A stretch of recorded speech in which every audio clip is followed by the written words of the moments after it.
ये मूवी एक सच्ची कहानी पर बेस्ड है। जब 1931 में हेनरी नाम के एक फ्रेंच आदमी को, जिसे झूठे कत्ल के इल्जाम में उम्र कैद की सजा सुनाई जाती है और उसे एक ऐसी जेल में भेजा जाता है जो समंदर के बीचों बीच में होती है। लेकिन हेनरी किसी भी कीमत पर इस जेल से भागना चाहता है, जहाँ से भागना लगभग नामुमकिन है। अब कैसे हेनरी इस जेल से भागता है और किन किन मुश्किलातों का उसे सामना करना पड़ता है और क्या वो उस जेल से भाग पाता है, ये सब जानेंगे आगे की इस कहानी में। कहानी की शुरुआत में हमें पेरिस के शहर को दिखाया जाता है और ये वक्त होता है 1931 का। यहीं पर हम एक हेनरी नाम के चोर को देखते हैं जो किसी भी तिजोरी को खोल सकता है और जिसका असल में काम भी चोरी करना होता है। अभी भी वो एक चोरी के लिए जा रहा होता है। वो एक तिजोरी को खोलता है और उसमें से हीरे निकालकर वहाँ से भाग जाता है। यहाँ से निकलने के बाद वो अपने बॉस के पास पहुँचता है जिसका नाम जिम है। जिम उसे दिखाता है कि अगर उसके साथ जो भी गद्दारी करेगा तो वो उसको बहुत गंदे तरीके से टॉर्चर करेगा। इसीलिए जिम के आदमी एक आदमी को बहुत बुरे तरीके से मार रहे होते हैं जिसने शायद ये गलती की थी। जिम हेनरी को ये बात याद रखने के लिए कहता है, लेकिन हेनरी इन बातों पर ज्यादा ध्यान नहीं देता। वो अपनी जेब से हीरे निकालता है और जिम को दे देता है। जिम बदले में उसे पैसे देता है और हेनरी यहाँ से निकल जाता है। थोड़ी देर बाद हेनरी की मुलाकात एक लड़की से होती है जिसका नाम नैनिट है। असल में हेनरी उसे प्यार करता है और नैनिट भी हेनरी को चाहती है। हेनरी उसे एक नेकलेस देता है और साथ ही वो थोड़े हीरे भी नैनिट को देता है। यहाँ पर हमें पता चलता है कि जो हीरे इसने चुराए थे वो हीरे इसने जिम को नहीं दिए होते। इन हीरो को देखकर नैनिट बहुत खुश हो जाती है। इसके बाद ये लोग बाहर जाने लगते हैं। तभी हम जिम के एक आदमी को देखते हैं जो देख लेता है कि नैनिट के हाथ में नेकलेस है। ये देखकर उसे शक होने लगता है कि जरूर हेनरी इन लोगों से कुछ छुपा रहा है, लेकिन ये बात हेनरी और नैनी को पता नहीं है। अगली सुबह इनका कोई दरवाजा नॉक करता है। अब हेनरी जैसे ही दरवाजा खोलता है तो बाहर पुलिस होती है। वो अंदर आकर हेनरी को गिरफ्तार करने लगते हैं। वो उससे कहते हैं कि तुमने रोलैंड नाम के आदमी का मर्डर किया है। असल में रोलैंड वही आदमी है जिसे जिम के आदमी टॉर्चर कर रहे थे। मतलब कि उन लोगों ने रोलैंड को मार दिया है और अब इल्जाम हेनरी पर लगा दिया होता है। नैनेट उन्हें बोलती है कि हेनरी रात भर मेरे साथ था, लेकिन पुलिस वाले उसकी बातों पर यकीन नहीं करते और वो हेनरी को गिरफ्तार करके पुलिस स्टेशन ले जाते हैं। इसके बाद नैनेट हेनरी से मिलने आती है और उसे कहती है कि मैं इसके लिए कोर्ट में अपील करती हूँ। ये लोग तुम्हें इसे झूठे केस में फंसा नहीं सकते।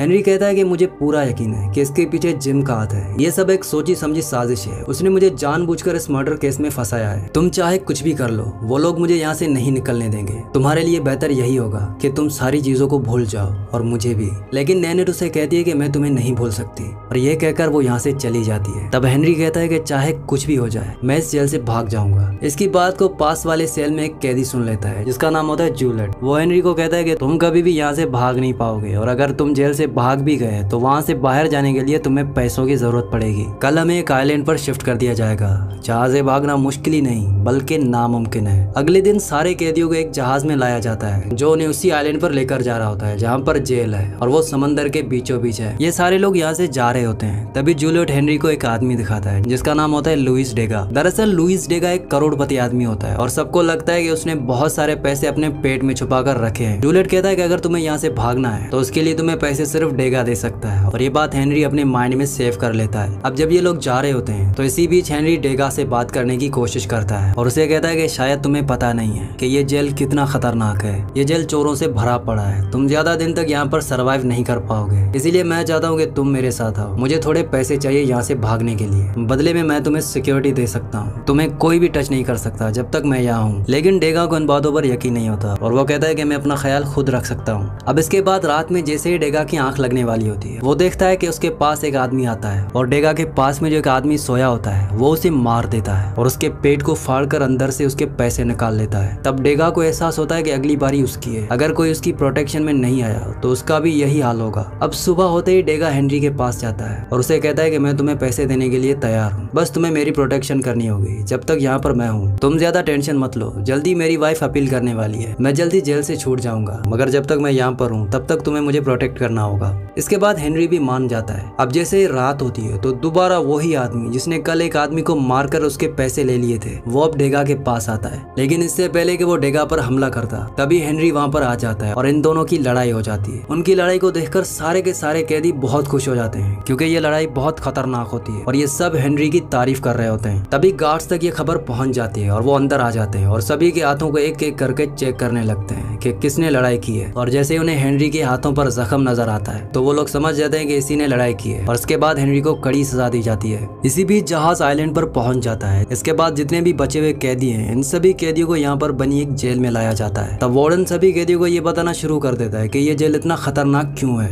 वो कहता है कि अगर किसी ने भी यहाँ से भागने की कोशिश की तो यहाँ के गार्ड्स उसे गोली चलाकर मार देंगे, लेकिन अगर वो उनसे भी बच गया तो वो बाहर जंगल में पहुंचेगा जहाँ पर खाने पीने को कुछ नहीं है और अगले 1 या 2 दिनों में उसकी मौत हो जाएगी। अगर वहां से भी बच गया तो जंगल के जानवर उसे मार देंगे। तुम्हारे लिए सबसे अच्छी जगह ये जेल ही है जहाँ तुम ज्यादा दिनों तक जिंदा रह सकते हो। तुम लोग सपने में भी यहाँ से भागने के बारे में मत सोचना, और अगर यहाँ से भागने के बाद तुम दोबारा वापस लौट आए तो तुम्हें 2 साल के लिए सोलिटरी में डाल दिया जाएगा। इसके अलावा इस जेल में अगर तुमने किसी से झगड़ा किया और सामने वाले की मौत हो गई तब भी तुम्हें मार दिया जाएगा। तो अब इन सारी बातों को अपने दिमाग में डाल दो, तभी तुम यहाँ पर जिंदा रह पाओगे। इतना कहने के बाद वार्डन यहाँ से निकल जाता है। इसके बाद ये सारे लोग अंदर जाते हैं। अंदर जाते हेनरी डेगा के पास जाता है और तभी इन्हें वो आदमी नजर आता है जो सबको काम दे रहा होता है। उसके पास जाकर ये लोग उसे थोड़े से पैसे देते हैं और वो आदमी इन्हें एक अच्छा काम दे देता है। बाहर सबको गार्ड बताता है कि किसको कहाँ पर जाना है, लेकिन जैसे गार्ड इन दोनों को देखता है उसे इन दोनों पर शक हो जाता है और वो गार्ड उन्हें अच्छा काम नहीं देता और इन्हें पत्थरों की तरफ भेज देता है। अब ये लोग दिन भर पत्थर उठाते हैं और यहीं पर डेगा बताता है कि मेरा पेट खराब हो रहा है, क्योंकि उसने अपने सारे पैसे अपने पेट में रखे होते हैं। जब उसका पेट खराब होता है तब उसके सारे के सारे पैसे बाहर निकल जाते हैं। तभी वो हेनरी के पास जाता है और उसे कहता है कि मुझे कुछ पैसे मिल गए, उन्हें मैंने अपने पास रखा है। और उसके बाद ये लोग दोबारा काम पर लग जाते हैं। वहीं पर ये लोग देखते हैं कि यहाँ पर एक मोटा आदमी होता है जिसका ट्रक फंस जाता है जिसमें बहुत लोग होते हैं। तब यहाँ का गार्ड सारे कैदियों को कहता है कि गाड़ी को धक्का मार। तब हेनरी भी जाता है मदद करने के लिए। इसके बाद हेनरी उस मोटे आदमी से बात करता है और उसे कहता है कि क्या तुम मुझे यहाँ से बाहर निकाल सकते हो? अगर तुमने यहाँ से मुझे बाहर निकाला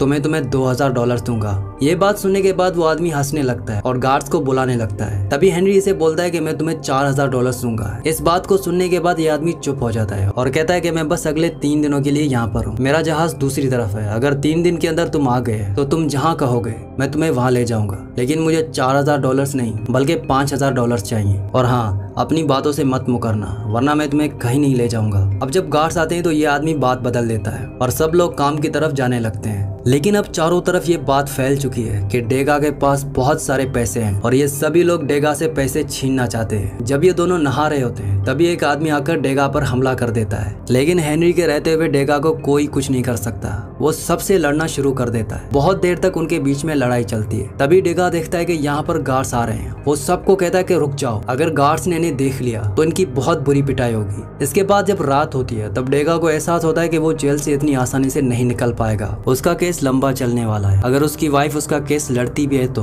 वो हेनरी को कहता है कि मैं भी तुम्हारे साथ यहाँ से भागना चाहता हूँ, और ये बात हेनरी मान जाता है। अगले दिन ये लोग देखते हैं कि जूलियट को गार्ड लेकर आ रहे हैं मारने के लिए, क्योंकि उन्हें पता चल चुका है कि जूलियट ने अपने पैर को जानबूझकर काटा था ताकि वो हॉस्पिटल जाए और वहाँ से भाग जाए, लेकिन उसने भागने की कोशिश में 2 गार्ड्स को मार दिया होता है। इसीलिए इसे यहाँ पर सब कैदियों के सामने लाया जाता है और सबके सामने इसे लटका दिया जाता है और उसके सर को धड़ से अलग कर दिया जाता है, ताकि सबको समझ में आए कि अगर कोई भी गार्ड को मारता है या उस पर हमला करता है तो उसका यही असर होगा। जूलियट को मारने के बाद उसकी लाश को डेगा और हेनरी के हवाले कर दिया जाता है ताकि ये दोनों मिलकर उसकी लाश को दफना दें। जब ये उसकी लाश को ले जा रहे होते हैं तब डेगा की हालत खराब हो जाती है। वो बीमार हो जाता है और आगे नहीं चल पाता। ये देखने के बाद डेगा के पास एक गार्ड आता है जो उसे बुरी तरह से मारने लगता है, और ये देखकर हेनरी को बहुत गुस्सा आ जाता है। वो पत्थर उठाता है और गार्ड के सर पर मार देता है और वहाँ से भागना शुरू कर देता है। वो जानता है कि डेगा उसके साथ नहीं भाग सकता। तभी यहाँ पर कुछ गार्ड्स आ जाते हैं। कुछ गार्ड्स डेगा को ले जाते हैं और कुछ गार्ड्स हेनरी के पीछे जाते हैं, लेकिन हेनरी पानी में कूद जाता है, जहाँ से तैरते हुए वो दूसरी तरफ पहुंच जाता है। वो जैसे ही किनारे पर पहुंचता है तब वो वहां जाता है जहां उसे मोटे आदमी ने आने को कहा था। उसके पास जाकर वो उसे कहता है कि मुझे तुम्हारे साथ चलना है, लेकिन तब वो आदमी उसे पैसे मांगता है। हेनरी कहता है कि अभी मेरे पास पैसे नहीं है, लेकिन अगर मैं एक बार पेरिस पहुंच गया तो तुम्हें माला माल कर दूंगा। जितने पैसे तुम मुझसे मांग रहे हो मैं तुम्हें उसे डबल दूंगा।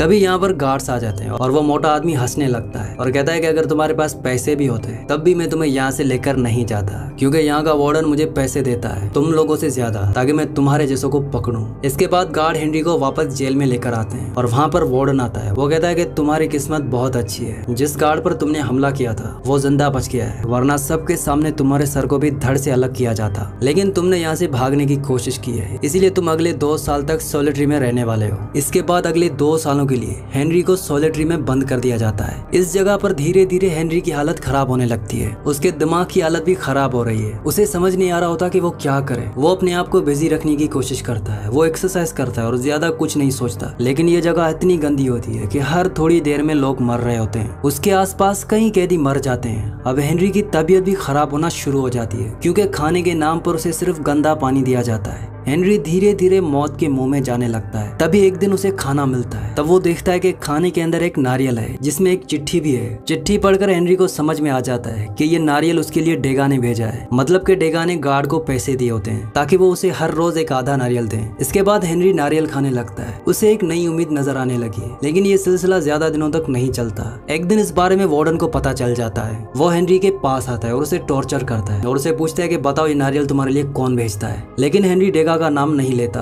वार्डन अपनी पूरी कोशिश करता है, लेकिन हेनरी उसे कुछ भी नहीं बताता। वार्डन कहता है कि इसका खाना आधा कर दो, जब तक ये बताएगा नहीं। इसके बाद हेनरी को पहले से बहुत कम खाना मिलने लगता है। बहुत दिन ऐसा करने के बाद वार्डन दोबारा उसके पास आता है। उसे लगता है कि हेनरी अब टूट चुका होगा। वो दोबारा हेनरी से वही सवाल करता है कि वो नारियल तुम्हें कौन बेचता था, लेकिन वो इस बार भी वार्डन को कुछ नहीं बताता, जिसकी वजह से वार्डन कहता है कि इसके कमरे की लाइट भी बंद कर दो। अब वो अपनी बची हुई सजा इस अंधेरे में काटेगा। और जैसे ही यहाँ पर अंधेरा होता है, तब धीरे धीरे हेनरी के दिमाग की हालत खराब होने लगती है। वो नैनिट को देखता है और वो अपने आप को भी देखता है तिजोरी खोलते हुए। इसके साथ साथ वो डेगा को भी देखता है क्लाउड के रूम में। जब वो तिजोरी को खोलता है तो देखता है कि तिजोरी के उस पार वही कैद है। धीरे धीरे जब उसकी हालत और ज्यादा खराब हो जाती है, तब ये बात वार्डन को पता चल जाती है और उसे हॉस्पिटल ले जाया जाता है, क्योंकि वो दिमाग की हालत से बीमार हो चुका है। तभी हम डेगा को देखते हैं, जो कि हॉस्पिटल में काम करता है। वो हेनरी के पास आता है और उसे माफी मांगता है। डेगा को लगता है कि आज हेनरी यहाँ पर है तो सिर्फ उसकी वजह से। डेगा हेनरी को कहता है कि तुम हमेशा सही कहते थे, मैं कभी भी यहाँ से भाग नहीं सकता।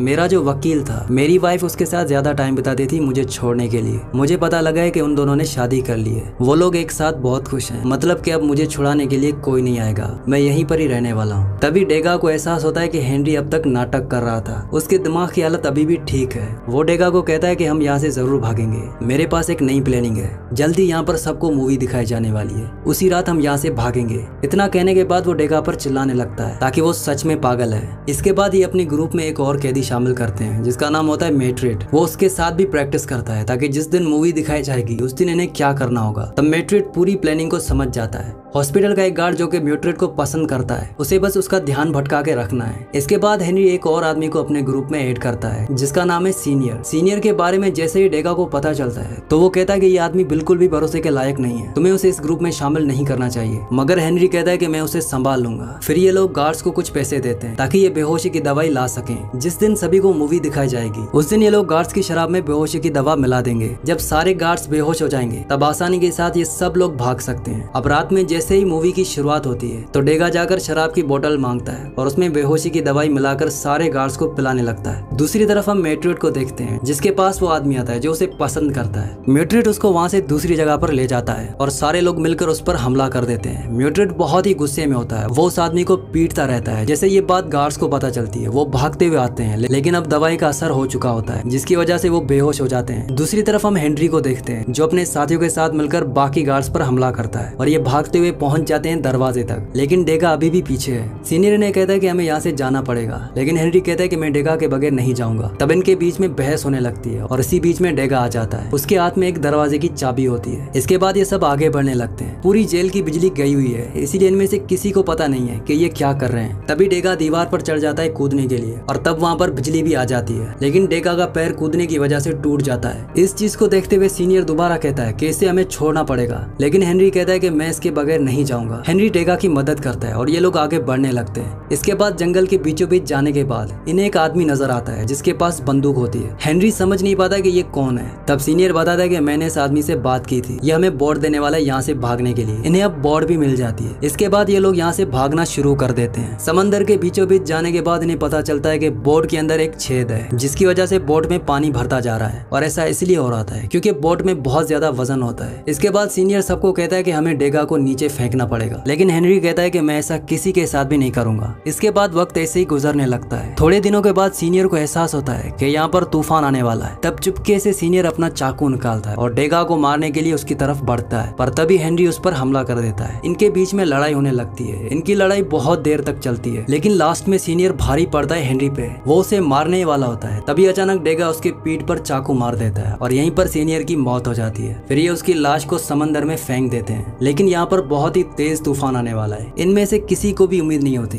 कि हम बच पाएंगे, लेकिन ये गॉड पर छोड़ देते हैं। अगली सुबह हेनरी की आंख खुलती है और वो अपने आप को एक टापू पर पाता है। वो जिंदा है। डेगा कहता है कि यहाँ के लोगों ने हमारी जान बचाई है, अब हम लोग आजाद हैं। तभी यहाँ पर एक नन आती है। नन से जब ये लोग बात करते हैं तभी इन्हें एहसास होता है कि नन को पता है कि ये लोग जेल से भाग कर आए हैं। तब हेनरी कहता है कि मुझे यहाँ से जाना है। उसकी बातों को सुनने के बाद डेगा और मैट्रिड कहते हैं कि हम भाग भाग कर थक चुके हैं, अब हम यहाँ से भाग कर नहीं जा रहे हैं, अपनी बची हुई जिंदगी यहीं पर गुजारेंगे। लेकिन हेनरी यहाँ पर नहीं रुकना चाहता। जैसे ही वो बाहर निकलता है तो उसे एक पुलिस की गाड़ी नजर आती है। वो समझ जाता है कि नन ने इनको इतला कर दी है। फिर वो भागता हुआ आता है डेगा और म्यूटेड को बताने, ताकि ये लोग भाग सकें। लेकिन डेगा के पैर में चोट लगी हुई होती है, वो तेज नहीं भाग सकता। इसके बाद पुलिस वाले म्यूटेड को गोली मार देते हैं और इन दोनों को पकड़कर दोबारा जेल ले जाया जाता है। हेनरी ने दोबारा भागने की कोशिश की है, इसीलिए उसे इस बार 5 साल के लिए सोलिटरी में डाला जाता है। 5 साल सोलिटरी में रहने के बाद अब धीरे धीरे उसके दिमाग की हालत खराब हो जाती है। ये देखने के बाद सभी लोग हैरान हैं कि ये आदमी अभी तक जिंदा कैसे है। जब वार्डन इस चीज को देखता है तो उसे यहाँ से भी खतरनाक जेल में भेजता है, जिसे डेविल्स आइलैंड कहा जाता है, जहाँ पर ज्यादातर लोग वो हैं जो अपनी यादाश्त खो बैठे हैं, जिनके लिए जीने का अब कोई मकसद नहीं रह गया है। जैसे हेनरी डेविल्स आइलैंड पर पहुंचता है तो उसकी मुलाकात होती है डेगा से। डेगा भी अब जीने की उम्मीद छोड़ चुका है। ये दोनों यहाँ पर रहना शुरू कर देते हैं। लेकिन एक दिन डेगा के पास हेनरी आता है और कहता है कि मैं इतनी आसानी से हार नहीं मानूंगा, और ना ही तुम। मुझे पता है कि यहाँ से कैसे भागना है। यहाँ पर सिक्योरिटी बिल्कुल कम है। वो लोग जानते हैं कि अगर यहाँ से पानी के नीचे कोई भी कूदा